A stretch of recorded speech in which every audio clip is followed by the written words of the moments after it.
Hello again and welcome to another episode of Shed Talk, my weekly magazine video series looking at the keeping of caged birds, and in particularly the keeping, breeding and showing of exhibition style budgerigars. Well, as previously promised, I'm going to have a go at using a fogger both in the breeding room for the budgerigars, so the main, I suppose my main shed where the budgerigars are kept, and also we'll nip out to the smaller shed where the finches and those new canaries are all being housed, and have a go at fogging out there as well. Can I just though say a big thank you to those people who took the time to comment and also just message me wishing me luck on the breeding season and hoping that my luck changed a little bit given the number of pairs I've had to split that didn't go down and the number of clear rounds that I've got. It really was appreciated. I do try in the shed in these videos to show both the good and the bad side of what's going on in the shed.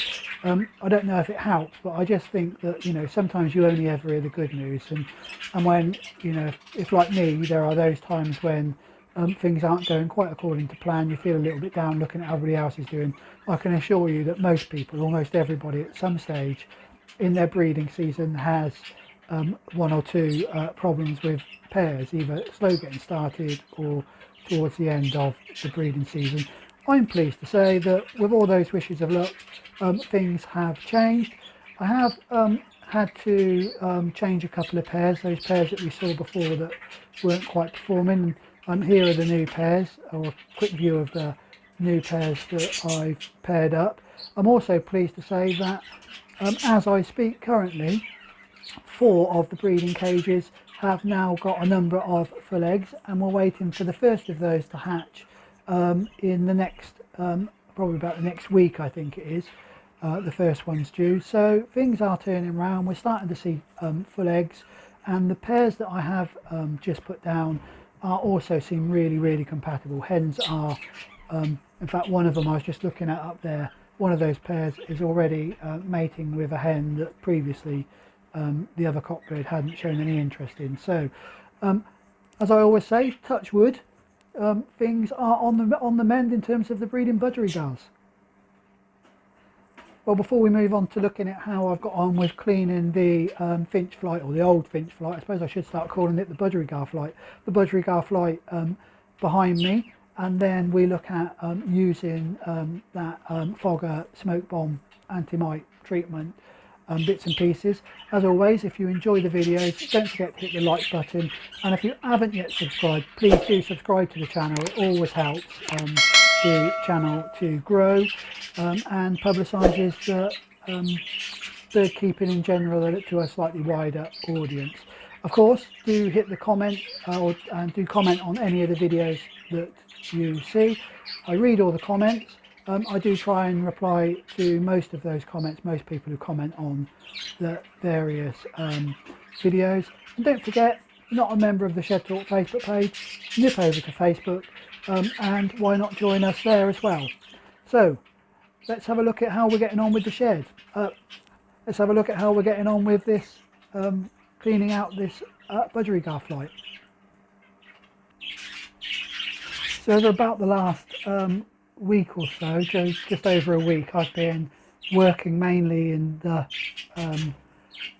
new main budgie flight.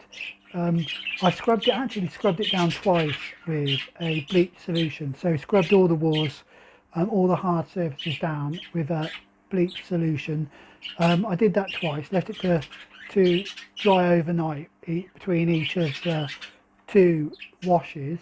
I've then given it another scrub down with just a soapy water solution.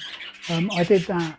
I just used a washing up liquid basically in a bowl, and again I wiped everything down, all the walls and including the woodwork this time as well. Both cases I've done the floor. Again, waiting for that to dry. Once it had dried, I've now used a F10 solution twice, so scrubbed all the walls and the woodwork left to dry overnight, and then re-scrubbed all the walls and woodwork with that F10 solution. It's had its final scrub now with the with F10, and once again I'm having to wait for this to dry, with it being the weather's really turned cold, and although I've got the heating on in here, it does take quite a while for this to dry out, particularly the floor area where I've scrubbed it with a broom. That takes a while to dry out, so I'm just waiting for it to dry. Once I've done that, what I will then do is start using the anti-mite solution. So I will decant the I think it's called Poultry Shield. I'll show you a picture of it in a second. So decant that into a squirty bottle, so you know, an aerosol type bottle, and begin to spray that on the various surfaces.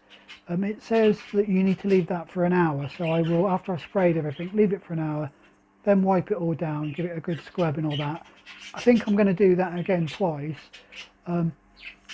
so that will probably happen over the next couple of days. I will do that, and then we'll be ready to use the smoke bomb. So once I've done that, I'll be back with you to hopefully demonstrate how to use the smoke bomb foggers. So I've just finished doing the final spray with the Poultry Shield that I'm using as an anti-mite treatment, a main anti-mite treatment in the new Budgerigar Flight. I now need to just leave it for another hour to let it all soak into the various bits of woodwork and etc. And then once I've done that, all I've then got to do is just one final wash down with some warm soapy water again, just to clean all those surfaces off. Give the bottom of the shed one final sweep and clean, and that will then be done. What I was then hoping to do tomorrow was to smoke the whole room, like I said at the beginning of this episode. That was my main intention, was to smoke the whole room. Unfortunately, despite ordering the smoke bomb at the same time as I ordered all the other stuff, so all of the Poultry Shield and the F10 and all of the other cleaner materials that I needed for cleaning this flight, it's still not arrived. I'm not putting that down to the Royal Mail strike, because actually most of the other stuff was delivered by Royal Mail. This is being delivered by one of the normal vans, I suppose you might say, one of the normal delivery companies, the non-Royal Mail delivery companies. So it's not the Royal Mail strike. I don't know what it is. I've been back in contact with the seller. I've not heard back from him yet. If that does arrive, either today or tomorrow, then I will smoke the room and I will catch that on the film. If it doesn't arrive, then I'm afraid we're going to have to wait to see it in a future episode. I do apologise for that. It was my intention to smoke the entire room out and show you how I do that. So it may well be that will have to wait until another episode, like I say, maybe after Christmas. So that's virtually all of this done. All I've got to do now really is just do the perches for them, get those sorted out. Hopefully I can do that over the next couple of days, 3 or 4 days, and then move the Budgerigars into their nice clean new flight. Well, unfortunately the fogger didn't arrive on time to get it out with this particular video. If I was going to get the video out on time anyway, it hasn't arrived yet, so I do apologise for that, and we will have to have a look at me using the fogger in a future video. So I mentioned at the very beginning of this video that I had some full eggs and some of those were due to hatch. I'm really pleased to say that some of those have hatched. So let's have a quick look at the recent new arrivals, the recent new life in the shed. It's always amazing, it amazes me the thrill I get just opening a nest box and seeing that youngster, and particularly seeing the youngsters that have got full crop and clearly have been fed by the mother. So we'll have a quick look at those. In a future video we'll look at exactly where those youngsters are. In the first box you can see there were a total of 3 youngsters.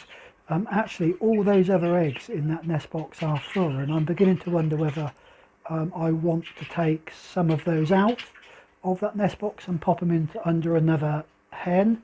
I'm not sure. One of my concerns, as always in this case, is that, you know, we've got a hen there who's sat and feeding really well.